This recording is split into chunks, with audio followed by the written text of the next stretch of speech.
So let's go into our workshop for today. As I mentioned already, this workshop is leveling up your Web3 skills, and it fits into the group of core skills, which we will have as well moving on into the following weeks. Your host today is me, Maky. I'm the community architect at Solflare. That I don't know what it actually means overall, but it means something. Okay, one last thing. I messed up. This is as well workshop name. We need to change it. Leveling up your Web3 skills. Yeah, and this is core skills. I don't know why this happens, but sometimes OBS doesn't like me as much and kind of messes up my flow. But back to the topic, more core skills workshops will happen into the future. But no further delay, let's jump into it. Introduction. In Web3, knowledge isn't enough.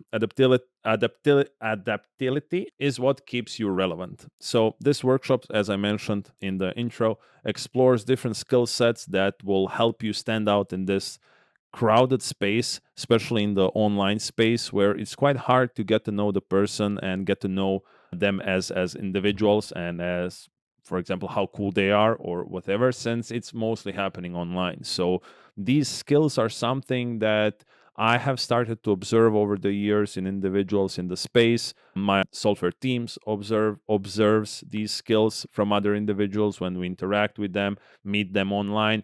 And through all of these small things, we can kind of get a good estimate of how an individual works or how good an individual is in certain areas, because everything adds up. And since you don't know them, you have to make an opinion about them somehow. Why this matters? Web3 moves extremely fast. So a lot of people come in, a lot of people go. So it's important to stand out. It's important to stay consistent, and it's important for people to remember you based on something. We cannot all be, me included. We cannot be perfect, and that's an impossible task. And in certain areas and in certain, I would say, situations, you can't actually maybe even be the best at what you do, and you might never be the best even though you thrive for that, and that's completely fine. But if you go over that individual that you're kind of chatting with, and you look at them as a whole, maybe they're not the best in the specific field that they are in, that they are working in or communicating with you, but overall they have a wide range of skills that are quite useful to have, even though they might not be the masters of what they have just started doing. And in this case, it could be whatever you want. It could be community management, it could be social media, it can be streaming, like myself in this case, it can be BD, as Miro said last week, so and so on and so on. So what will we cover, and kind of the topics? Quite simple, and as I said, we covered most of them in full extent previously, but now we will focus on that key element of why it's crucial to have those skills and why it's important. And in this type of workshop, there will be a lot of questions, so shoot them right in.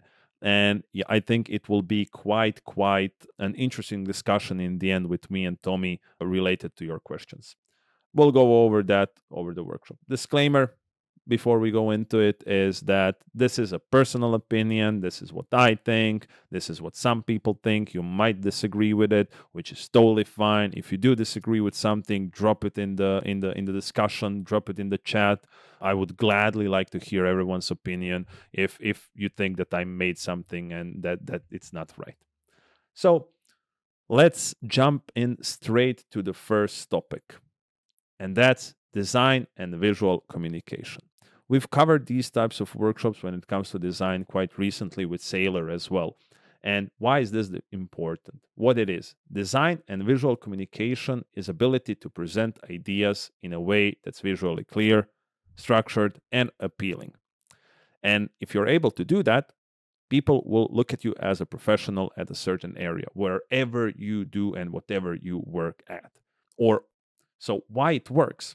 Knowing the basics of design principles turns you from someone who just shares information and just drops it in any way they kind of can, and any way they can kind of present it, into someone who communicates it efficiently. So the information that you are trying to perhaps present to someone is quite important, and you found a golden nugget that's the best thing out there, but you presented it on a piece of napkin and gave it to your boss, for example. And in that case, that napkin is not the best presentation of what you wanted to show him, or how you wanted to show it to him. And at that timing, or in that specific moment, the idea didn't catch on fire. It didn't get that spark it needed, and it just vanished and disappeared. So, but when your work looks good and it feels professional, it feels reliable, it also makes it easier for others to understand it, to share it, to present it, to add on top of it, and and then discuss it with you. And in that way, this is why design and visuals are quite important. So you don't have to be a designer. And these workshops will cover, I think, 80% of things that you need to know on the basics level of things. So being a designer is not, hey, I'm now a designer. Or me saying this skill is key to your Web3 development, or any of the ones that we're going to go over through this workshop. The design is just for you to understand it, for you to showcase that you care about it, for you to say, okay, I understand and grasp the basic concepts of it.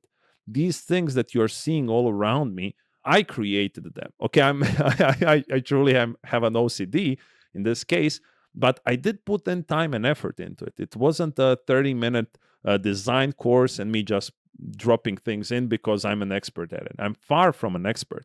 I just take my time and I learned one step at a time certain things. These things can be like Figma, Canva, Photoshop, whatever you prefer. And thinking that, okay, I don't need this because this is not my job. We have designers. This is not what I am paid to do. And I hear that a lot. This is not what I'm paid to do. Again, completely fine. It doesn't have to be that you're going to become the designer within the company and work for free with 7 different roles. But when you're having a discussion, for example, with a designer, it helps you kind of clearly articulate your idea to him. It helps you tell him, hey, can we do this in this tone? Can we change this in this color? I've seen this design, it works better. The community prefers this design over this one because this, and that. And if you have that, or the basics of the design, you're able to communicate these things with much more fluency, with less friction, and it helps everyone that is involved in that communication with you, or that current work that you're doing. So this is why design and visuals is quite important. And key point from that is that good design is not about making things pretty. It's about making information easy to understand. And I see that quite a lot in the space, and from the community as well. Just because you add more things on top of something doesn't make it better. But if you say, okay, maybe I'm not the best designer out there, but I know my thing, then keep it simple, keep it clean, and send it that way. And then someone like myself, team, or anyone else will be like, okay, this is nicely presented, nice visuals. You didn't go over to the extreme where you're kind of itching, oh, I should have added this or this or this or this. So uh, show that you know the basics of it, that you're cool with it, that you're confident with it. Stick to the basics that are always like your sweet spot, and then after some time add on top of it, test it out, add smaller things. It doesn't have to be done in one day. It doesn't have to be perfect. It will never be perfect in one day, or maybe never, but at least you have something, that core foundation, that skill, that can say, okay, this guy knows how to create something with design. And that's more than enough. So even though it might not be your primary role, if that's your primary role, maybe then a bit advanced things are more welcome. But for anyone else that's not into the design aspect as such, it's completely fine to cover the basics of it. Okay, next thing, video and content creation. This is quite similar to the design aspect, and it attaches itself to it. But understanding how visuals and stories are made, from recording to editing to delivery, is not about becoming like a full-time editor and calling yourself, now I'm the best editor, I edit things. It's knowing how these tools actually function and work, and how they actually feel when you use them. If you understand how videos are structured, you can create much better strategies, record things smarter, collaborate better. And again, the goal, same thing with the design, is not that you become an editor. It's that you understand the process of editing. And I need to emphasize that video editors, and like I edited a lot of videos when I was younger. I was wanna be a streamer. So, and if you've been in that place, that's a great skill that you have from your youth days, or maybe even now, because you worked for yourself and you wanted to achieve something that's cool and fun, and you tested a lot of other things. And that is basically you understanding the core concept of video editing. So what's good to know? Like, you don't need to master it. It's more than enough to understand how these types of programs actually work. This skill is not about you calling yourself a video editor and then going, I don't know, to Apple and saying, "Hey, I've edited this extremely cool reel. Hire me as your video editor." Not highly likely to happen, right? But and this type of high profile companies will ask for someone with years and years of experience in video editing, even though you might be at kind of going to that level or understanding that level. But video editing on a sort as a skill is not only about you being able to put in nice images and nice animations to fly around all around the screen. It's not only that.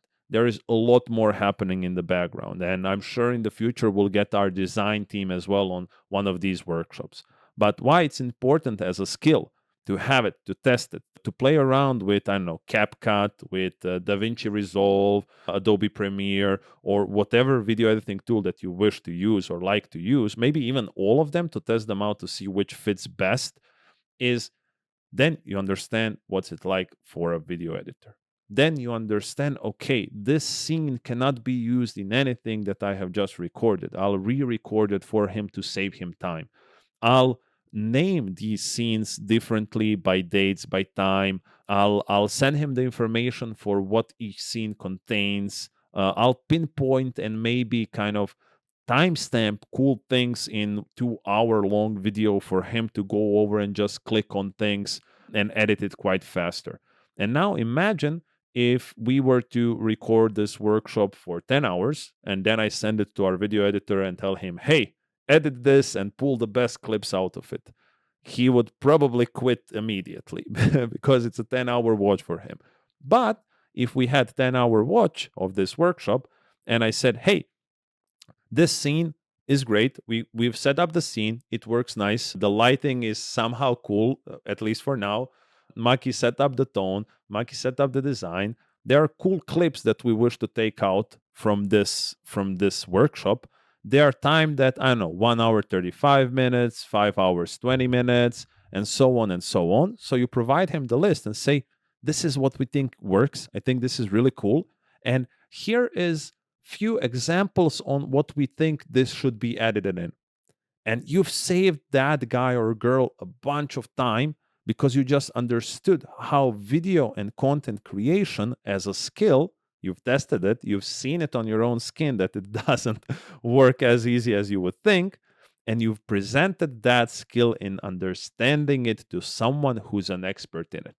And I think that someone, whoever it is, would love you for it, meaning that they would say cool things about you and say, okay, he understands it. So when you guys next time create content or when you guys start creating things, ask him or her because he understands it. And it's much easier for me as a video editor to deliver things if that guy or girl is involved in the process.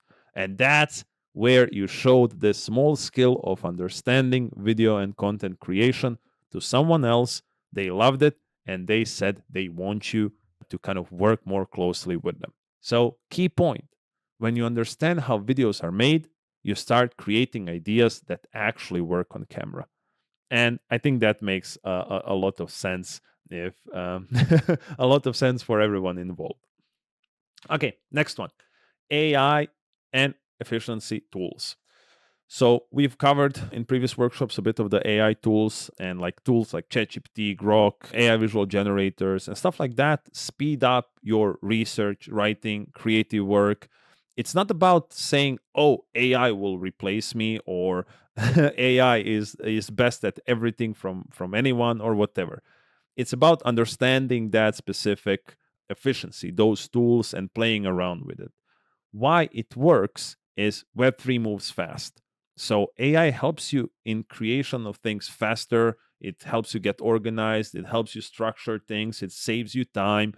And those who know how to use it can outperform others by 10x, I would say. This presentation, I'm not hiding it at all, was also was made and helped by AI in structuring my words. I chat with AI, I feed it the information I need, I go over it, I filter it, but the structure itself on kind of how it words things, because you can see that I'm not actually as proficient, I would say, in structuring sentences. I just like talking. It helps me. It helps me structure my thoughts. It helps me do my things. It helps me deliver on things much faster. And as I said, I finished this workshop like what, 10 minutes, 15 minutes before this. That's not definitely for praise. That was bad. It was just bad organization by me, or lack of time in creating it. But AI helped me. And I knew that I can use this AI to get the work done much faster than it would take if I didn't have it. And I knew, because I'm really good at using it, that I can deliver on things faster. And then what happens is, over time, when you test these things out, you know, okay, this AI helps me think faster. This AI helps me create visuals faster. We've went through prompts in previous workshops as well, where you can say, okay, these tools and these skills. Okay, again, my headset turns off. The usual Maky problems with headsets, right? So over time, it helped me kind of figure out which AI works best. And when someone asks me to deliver on something, I still input my knowledge, but AI makes my work much faster in delivering it to another person. And I'm not hiding it, but still, it's not me saying, "Hey, AI, ChatGPT, solve everything here and solve this issue so I can ship it to a boss or whoever." And it doesn't work like that. But if I go into it, I structure my thoughts, I think about it, ship it, structure it through AI, and send it. First, it looks much cleaner, right? Which is kind of the design aspect of it, the bits of it. And I deliver much, much faster. And now think about it. If you're efficient and your skill is actually using these AI things into the future, and it will not stop. So this should definitely be a skill you should focus on. It should be a skill where you should invest time in understanding, testing, improving yourself. Since, and we talked about it, like small prompts compared to large prompts create huge differences. And once you start understanding that, you have a skill. And that skill can be definitely used by a company or someone else, because they can see you deliver things much, much faster. You're proficient in things. You're not using AI to solve the issues, but you are using AI to help you be more creative and faster in things that you do. So this is why I would say, maybe at this point in time and in this kind of current years that are to come, AI and skill of understanding how AI works and using AI tools, no matter how good or bad they are, is a key skill to have. And just chatting with ChatGPT or whatever AI you have and saying, "Oh, yeah, I know how to use it," is definitely not the case.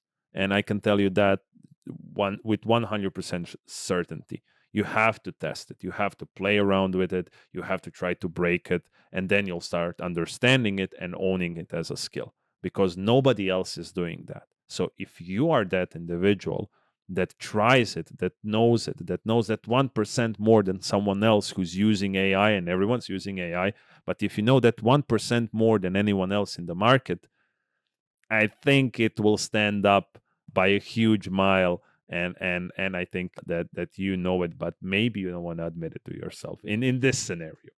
Okay, key point. AI doesn't replace people, it replaces slow workflows. Knowing how to use AI gives you an edge. That's fact. And this is probably, as I said, once again, I'll emphasize one of the most important skills that you can have in this day and age. On to the next slide. Oh, one sec. Analytics and research mindset. Okay, this one is a bit tricky as a skill set, but it still can start from any point. You don't have to be an expert in it in any way or form. But what it is, the ability to find, understand, and use data to make smarter decisions. Using tools like Mesari, DeFi Llama, or similar Web3 dashboards in this space, for example, is key to understanding the industry and seeing what works and what doesn't work. When you're presenting things to someone, it's really good to have facts rather than opinions, and then kind of use the facts and then amplify your opinion with those facts. Why it works? Web3 changes extremely fast. You don't have to track these metrics, these news, and all of the things ahead, because others do it for you. You just have to read. As I always say, you have to read and you have to go over them at certain point. And it might be boring, and it might seem not worth the time or the effort to put it on your weekly schedule to read for an hour things that are happening in the space, but it's really really really important. It's not about knowing everything, it's about knowing where to look for things. So if someone asks you, hey, can you pull out a report on the best performing KOLs out there, right? And if you have to do it through Twitter and typing things manually and going over it manually and seeing all of these things and then like create few metrics on who you think the best one is based on your opinion, it's not going to be a good report for someone that wants to present themselves as a professional. And this is why it's kind of quite crucial to know where to find that data. And if you know where to find that data on KOL reports, you can just utilize that data, as I said, showcase it to in a presentation, because and you design the presentation because you know how to design things, right? In a nice, clean, structured way. You showcase that data and then you give your opinion on what you think who is the best and why, but there is some data behind it. And the skill of being analytical in these things and kind of doing research regarding topics that you're working in, that you are kind of analyzing as a skill set, is crucial for every company out there and for any employee that's in that company, because nobody can know everything. And it's quite hard, as I said, to keep track of these things. So if you are that person that kind of stays with the market, that follows trends, that reads researches from different topics, you know that I love psychology. I utilize psychology in everything that I do in this Web3 space and work and community architecture or anything else. So I love it. And I found a way on how to utilize that kind of psychology thing and research that I read and implement it into my work. And it gives me that small edge compared to someone else that maybe is not into psychology. So these types of things are really really important to kind of, I wouldn't say understand, but to force it upon yourself, where you have to do it. There is no I don't want to. There is no oh I'm bored with it. And at first if you're beginning and you don't know on how to do these types of research and analytics, then you have to learn on how to do it.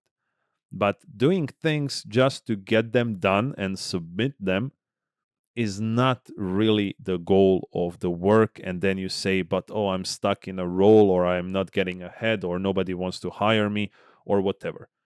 That's because you're not putting in the work. At first, it will take 3 hours. Then the second time you do it, it will take 2.5 hours. And the third time, it will take 2 hours.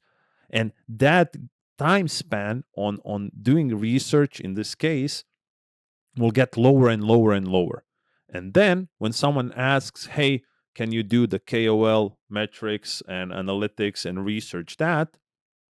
You do it in a heartbeat because you've done it 15 times maybe previously, or you haven't done it, but at least you know how this data search works and where you kind of can research these things and implement them. Mm, and that's, I think, quite an important skill, and nobody will get angry at you because you say, hey, I want to do it right. I'm doing it and I'm putting in the effort, and I'm checking a lot of different sites to pull the data that we might need for this report. Then later on, maybe we'll see if that data is needed. But I really want to make this report great and I want to do the research for it rather than doing it just in 10 minutes and 15 minutes and saying, oh, there you go, it's done. Not the goal, right? I think that the boss would be much happier if you say, I'm doing the research to be really, really good research rather than you submitting it fast. Of course, fast is always good. But if you tell him, hey, I'm doing it to be really good, and if he then tells you, oh, I need it fast, and then you can say, okay, if it's fast, it won't be good. It will be maybe good. And if he says, okay, that's okay, then you do it. But nobody going to get angry if you say you're doing it in the right way and you're actually putting in the time in it. And of course, at first, it will be hard in anything you do. On to the next one. Key point: people who understand data don't guess, they guide. The more you know, the stronger your input becomes in discussions or decisions. So, also, if you do cover this data and you do the research and you do things, and then you get into a discussion with someone at work, or for example, you're getting in the discussion with your friends in Web3 or whatever, and if you know your facts, and those are facts that you found the research for, that was done by XYZ company, that's credible company, it's not opinion based, then you present these facts and say, hey, but I read that it's better to post at that the prime time of posting is around 6 p.m. for Europe. Here is a research from XYZ company that did this because I read it. I think it's better than you saying, oh, we should post every morning at 8 a.m. That's the prime time. Okay, how do you think that? Have you read about that? Did you kind of research that? Oh, no, I just think that because years of experience taught me that, or whatever. Okay, but do you have the research, the latest data? Because I do. And there you go. And then nobody can say anything like it's not that you know it, you've tested it, you have the experience, you just had the data because you read it. Maybe that guy has 15 years of experience and he sucks at social media management, right? And you have 3 months of experience, but you actually kind of got that data at the right time, and his 15 years of experience is worth nothing in comparison to that discussion.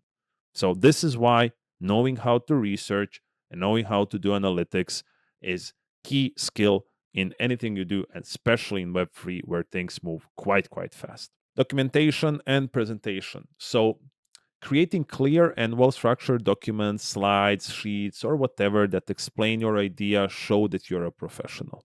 So why it works is good documentation builds trust. It shows that you understand your topic and you respect your audience's time or the reader's time. So clear formatting often decides whether your work gets noticed or ignored. And I mentioned that previously as well in this workshop, is if you are doing a sheet, right, and you're just filling it out with, I don't know, 15, 20 pieces of information, and for like these types of slides, or this stream that we are doing, if I just pasted this here, it wouldn't look that nice. Now, even though the content might be the same, and you would also get a different perspective of the stream quality, and potentially the, how would I call it, even the quality of knowledge that you are getting through this stream. If I just pasted this box of my camera and pasted a slide in behind me, and now we do these workshops where I say design is key, documentation is key, presentation is key, but I'm not doing it on my own, then what am I talking about, right? So it goes the same with everything that you do and everything you deliver in this space. Any type of document or a form or whatever can always be done a bit better. So if you're sending files, don't send just, for example, in sheets numbers and names, and that's it. Structure it. Create a table. Maybe if it's cool, create potentially a pie chart or a chart of something. It's 2 or 3 minutes more of your time, and it makes it stand out a lot more. And then if someone asks a report from you and you did the research, you know where the data is, you structured it nicely and clearly, right? And you deliver it in the right way, then the boss or whoever it is will be like, I like his reports. Can you do a report on this? Can you do a report on that? And maybe you and someone else are using the same data and the same things, but you have structured it nicely. You thought it through. You presented it nicely, visually appealing. It's clear. It's clean, and everyone loves that. And that's just facts. Everyone loves things when they're structured, clean, and nice for them to understand because it saves time. And that way, no matter, for example, how good you are in presenting, your presentation is actually the thing you deliver. And if potentially you are not as good in delivering things because you lack knowledge or experience, at least make them look nice, where they will say, okay, maybe it's not the best report, but I can see that this guy or girl gave it, like put in an effort into it to actually present it nicely, for it to look good and for it to be kind of appealing for me while I read it. And then that individual will be like, okay, this is really cool documentation, nicely structured, but it lacks that bit of things, and will give you feedback potentially on it and say, hey, can you do this and that on the next one? I like this one and the style and everything else, but you lack this type of data. Can you include it in your report next time? And that's a win, right?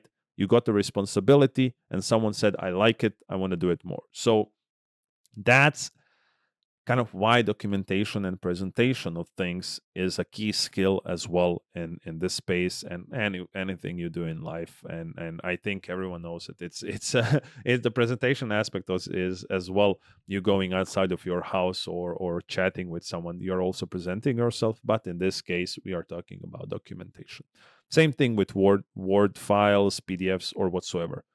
Really, really important when you send it. If it's not a lot of things on it, at least put in an effort into structuring it, naming it right, put in a title, bold the text a bit, format it a bit, or whatever in it, so it looks appealing for the reader rather than just copying the text from ChatGPT and pasting it in, because now people start to notice that. Key point: how you present your work defines how it's remembered. Anyone can have good ideas, professionals make them easy to understand. And I'll give you a great example of that. It's the thing I hate quite a lot, but consulting. I worked in consulting and I don't like that at all. And I talked with a lot of consultant companies. I'm not going to name any. And most of it is just fluff, and knowing how to present the data from someone else and present it to the client in nice charts and nice visuals and saying, this is what you should do and this is why you paid us a lot of money. In 90% of cases, consulting and consultants in this type of thing, I'm not going to say everyone, there's good ones for sure, 100%, but a lot of them are just chatter and presentation. And if you agree with me, then you understand how important the presentation and documentation aspect as a skill set is, because it sells. No matter the content in it, it sells. And this is why the things you do in this industry, in your life, in your work, should be presentable and nice.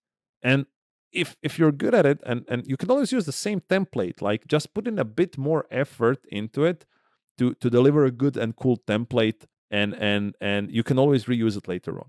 So I think that makes sense. At least for me it does. Okay.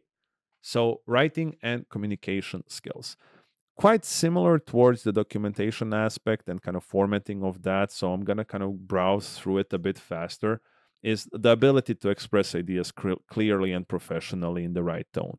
And as I said, if you understand the data, if you understand how to format it, and then you kind of want to write it, and if you know how to use AI tools, this would not be an issue at all, especially in this digital world where 90% of things are done through communication online, through messages and emails. So good writing builds clarity and credibility. But we chatted about that a few times, I think even 3 workshops before this, on what it means to write good. So I'm not going to go into the depth of it.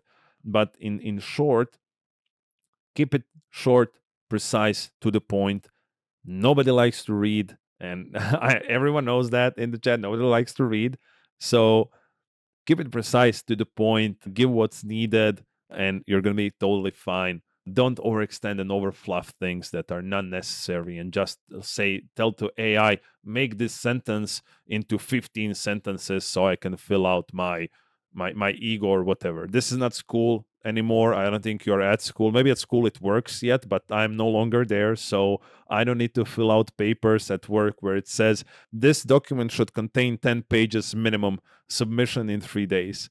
So I don't need to do that anymore. And if I can put in the entire value of a document that has 10 pages into a document that is made out of 1 page, then I think everyone at my company would love it, because it saved a lot of time for them. So there is no need to expand on these things. But if you missed the previous workshops, watch them on YouTube and it will make a lot of sense. Key point: if people don't understand, your work doesn't matter. So writing isn't just communication, it's how you show professionalism. So I think that that's quite clear, and I think everyone understands it. And once again, we've been through it. Feedback and skill. So okay, this is a bit tricky, and everyone says, yeah, I love feedback, but kind of in psychology terms, nobody really enjoys, especially if it's a negative one. If it's a praise, everyone loves it and everyone's like super happy with it.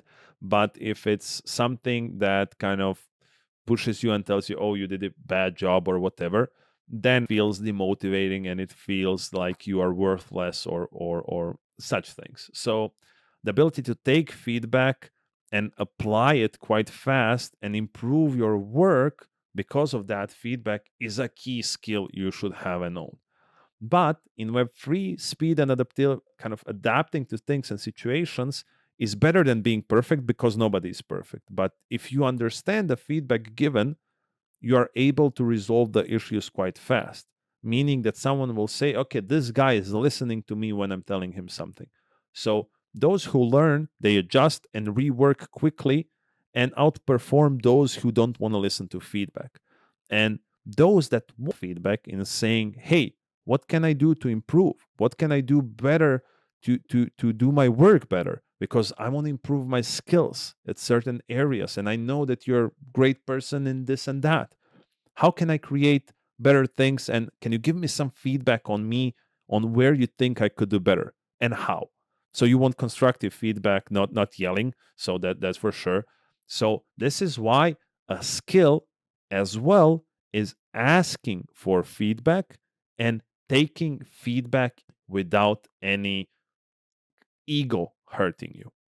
You might disagree with the feedback, but showcasing that you understand the feedback and that you will try to improve it, at least for that situation or that work that you do, is completely fine. And then later on, when you leave, you can always go back to the old thing that you think is worth more, if you think that.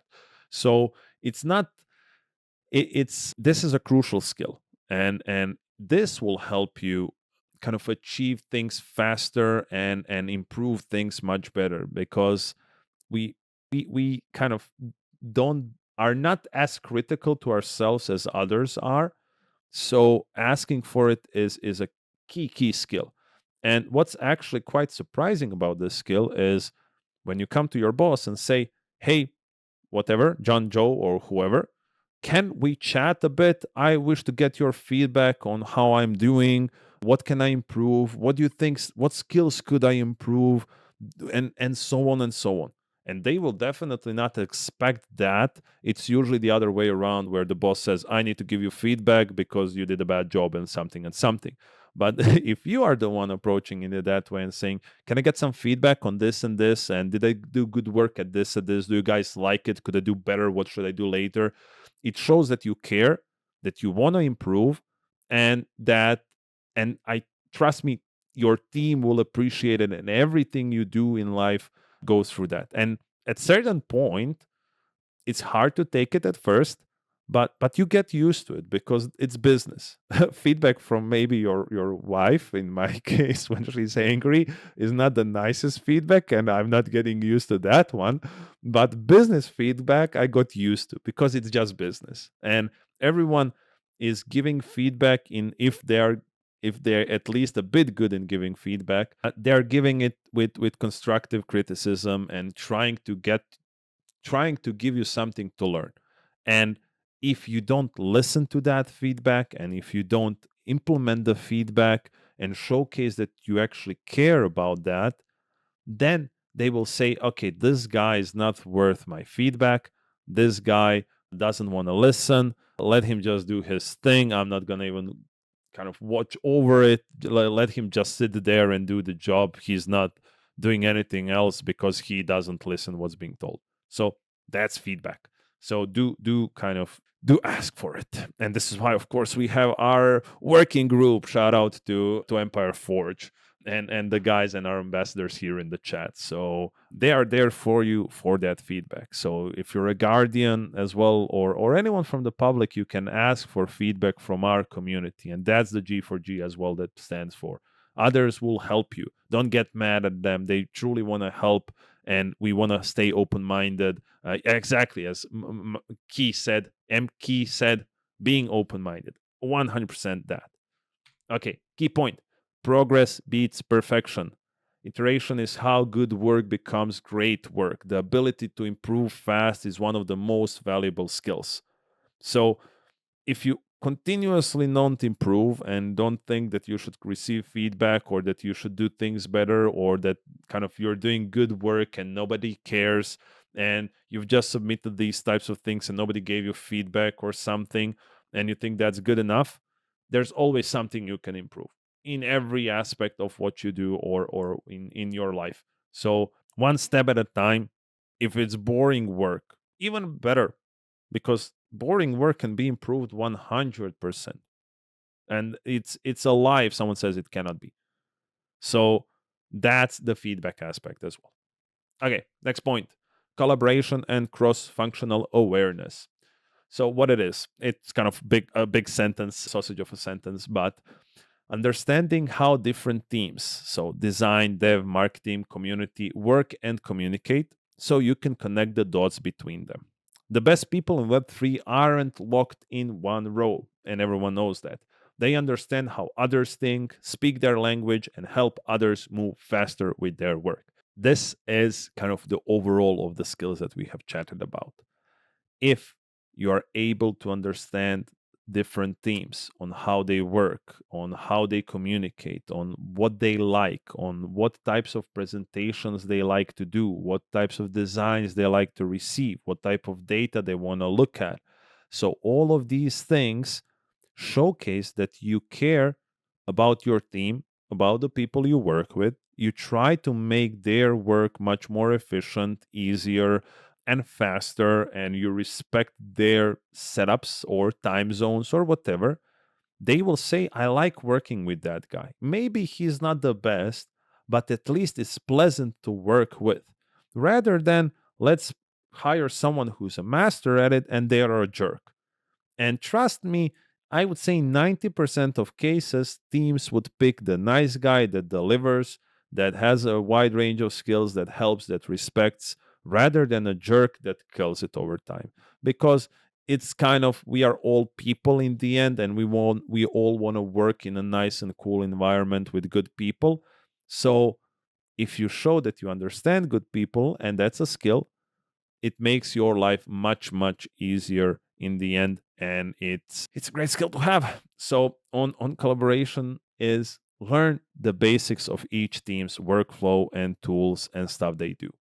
What Put in an effort to understand them, because you never know at what point you will be like, oh, I know that my team works like that, so this could be quite interesting for them.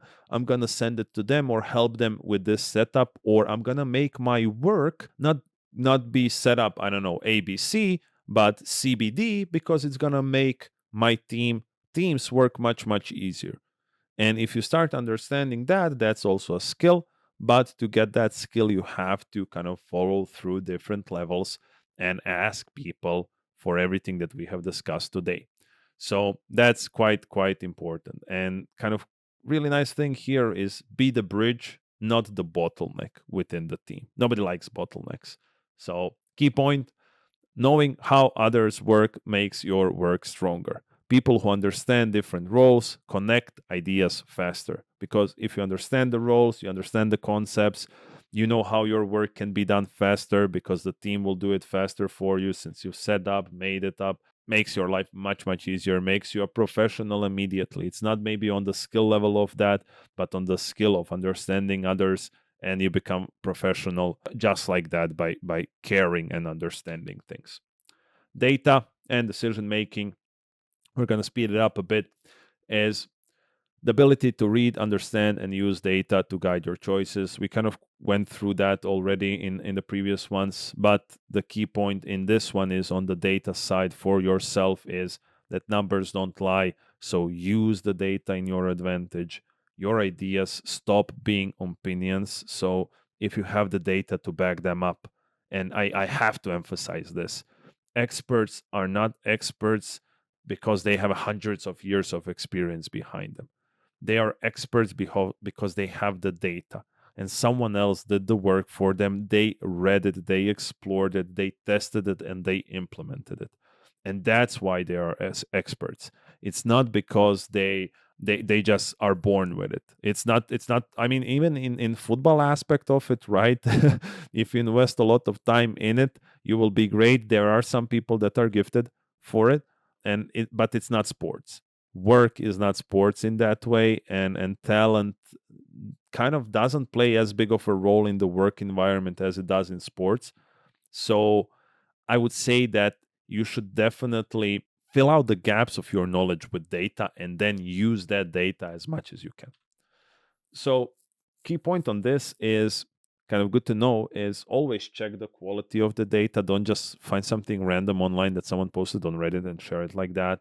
Learn, if you know how to structure these things, on how to present the data in a nice and structured way, as we mentioned previously, and kind of avoid things that are kind of just fluffs on the data that mean nothing and you just added it there just to kind of fill out the gaps and the pages of the report. So key point, good decisions are built on facts, not guesses. Data gives your ideas weight.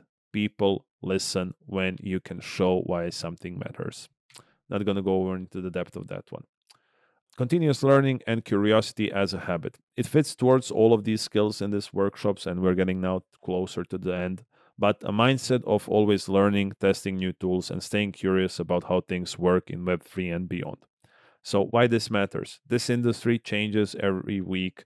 People who keep learning and adapt to it faster, see trends earlier, can kind of stay in the industry longer, can adapt faster.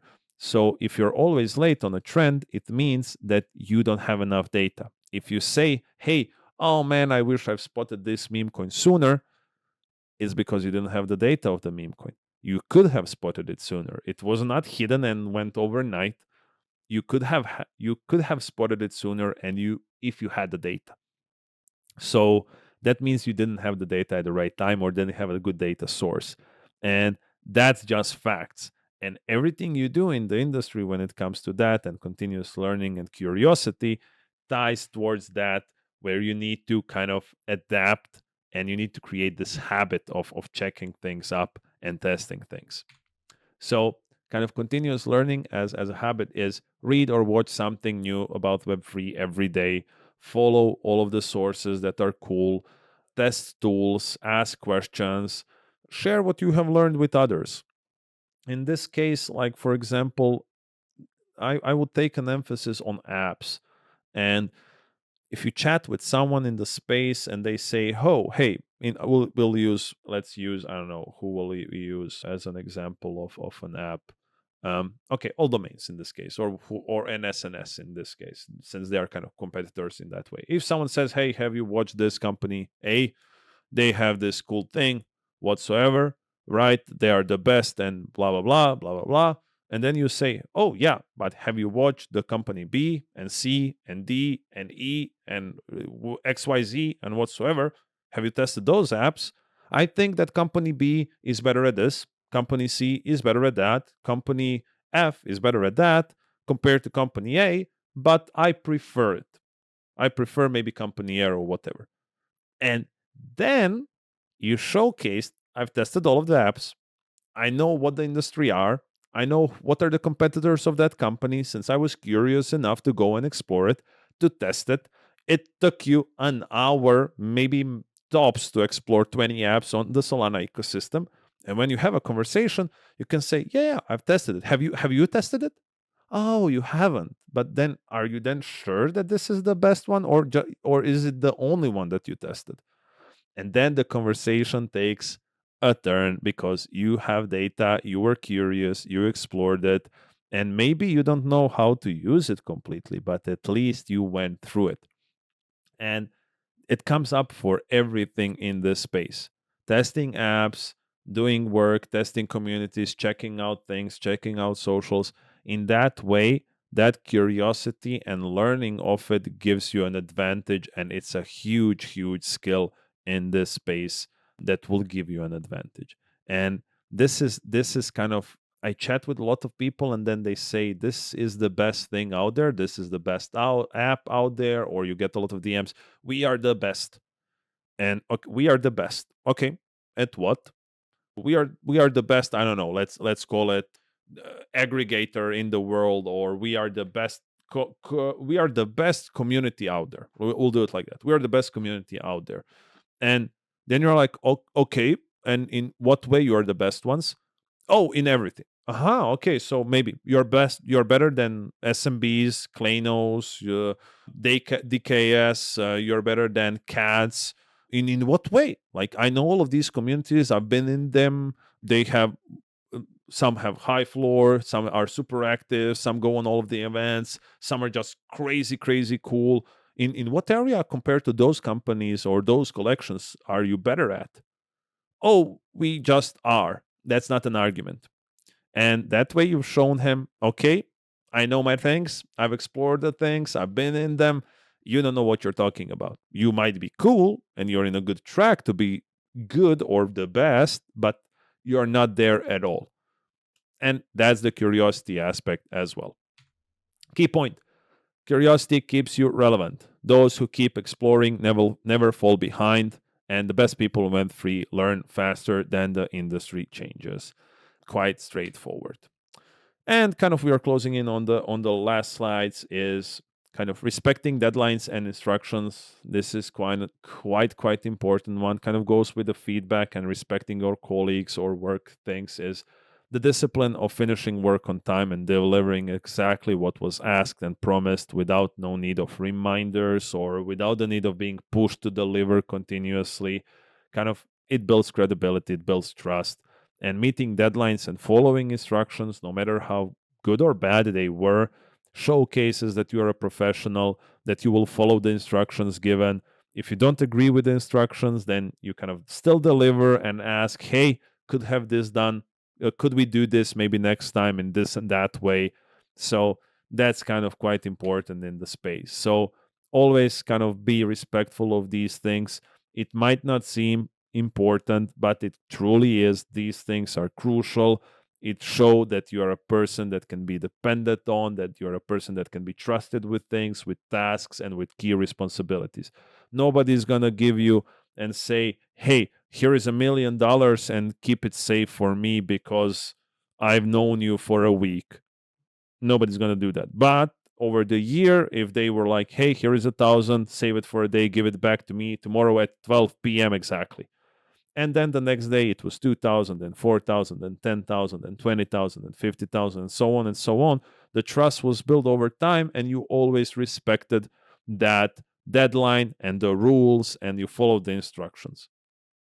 And then in the end, it's here you go, 1 million, because I just trust you and I've been through this with you 100 times. So quite important. Key point: professionalism starts with reliability. Anyone can be creative, but people who deliver on time are the ones that the teams depend on. Creativity doesn't always mean that it's the best thing. It's kind of better done than perfect in certain ways, but Of course, nobody can just choose one thing, and the all of these skills should be done and combined in the end. And personal systems and workflow mastery is for you to be good at the things that you do. You need to stay organized. You need to follow things up. You need to have a clear system of things that you do, like documents, rules, folders, communication, email, and basically anything that you do. Channels in the Discord, channels in Slack, channels in whatever. If you keep it organized, clean, and someone that comes in and kind of can figure their way around, oh, this is impressive, it's super clean, it's easy to understand, it's easy to find. It also showcases that you are an organized person, that you care about these things rather than just dropping them randomly and saying, okay, now it works and it's more than enough. It showcases that you think to a different level rather than just getting it done, that you thought it through, that you wanted to make it easier and better through every system. So this is also an important skill to have, as kind of write the things down. As I said, kind of don't rely on memory, have a system for yourself, place things in a tracker, prioritize things with deadlines as well, automate things that you can through the tools that we have discussed, kind of review your progress, ask for feedback. Kind of that's everything that we have just went through this presentation is also a skill. Combined, tracking that skill and tracking yourself in the work that you do and how you improve is also a skill, because others will see it in you that you are a person that thrives for 1% a day, 2% a day, that you would work 24 hours just to pull that 1% more if it's needed. And that's reliability, and that's the person you want in your team, and that's the person that you will trust in the end and want to work with, no matter if they are not the best out there in the industry or whatever. But you know that person is there with you, and that person is a person you can rely on. Key point is, good organization makes you look reliable. Great organization makes you unstoppable. This is the thank you. We are done with the today's workshop.